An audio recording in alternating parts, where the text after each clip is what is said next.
दाइको चिर शान्तिको लागि हामी कामना गर्दछौँ। स्वर्गमा बास भएर उसको चाहिँ शान्ति मिलोस्, उसलाई त्यहाँ बसेर पनि भगवान्ले ठुलो गरेर उसको मनलाई शान्ति भएर बसोस्। अनि उहाँको श्रीमती र छोरा छोरीको तर्फबाट हामीलाई यति धेरै रकम हामीलाई दिनुभएको छ। उनीहरूलाई छोराछोरी र उसको श्रीमती उसको छोराछोरीलाई हामी मुरी धन्यवाद दिन चाहन्छौँ। अनि यो रकम हाम्रो भनी मेरो भनाइ यही हो।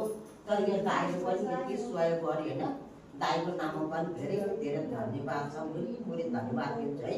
दाइले पनि एकदम राम्रो छ, के उसको छोराछोरी पनि एकदम राम्रो हो।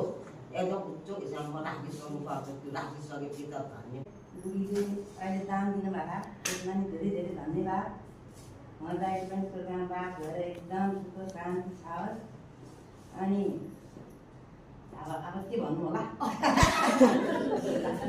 अनि हाम्रो दिदीबहिनीले पनि अब यो दिएको दानले सबैले एकदम मनमा लगाएर अघि बढौँ होइन। योभन्दा ठुलो योजना गरेर काम गर्न सकौँ।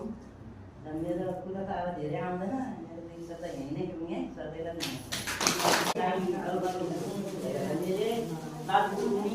अनि घरको पनि सबै लैजान हामी चलिरहेको सबै दिदीबहिनी होइन। अनि त्यसको लागि अनि हामी अब अहिले उसको अब छोराछोरीले भनौँ श्रीमतीले अब त्यसको लागि चाहिँ उस गर्नु हामीलाई अब त्यसको यादमा राखेको छ होइन। सबैले पनि घरको पनि भयो, नाचको पनि भयो अहिले।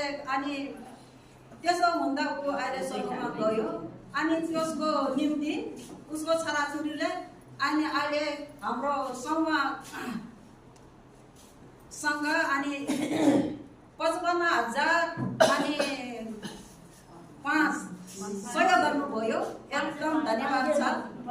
एकदम काटो र नाचको गुरु भएको कारणले उहाँको मनकारी दिदी र छोराहरूको तर्फबाट स्वर्ग भेना हाम्रो दलबहादुर भेनाको नाममा सृजनशील आमा समूहलाई भवन घरको लागि दान गर्नुभएको है। यो चाहिँ सबैले सुनिराख्नु। नगद पनि भन्नु न। हजुर, रकम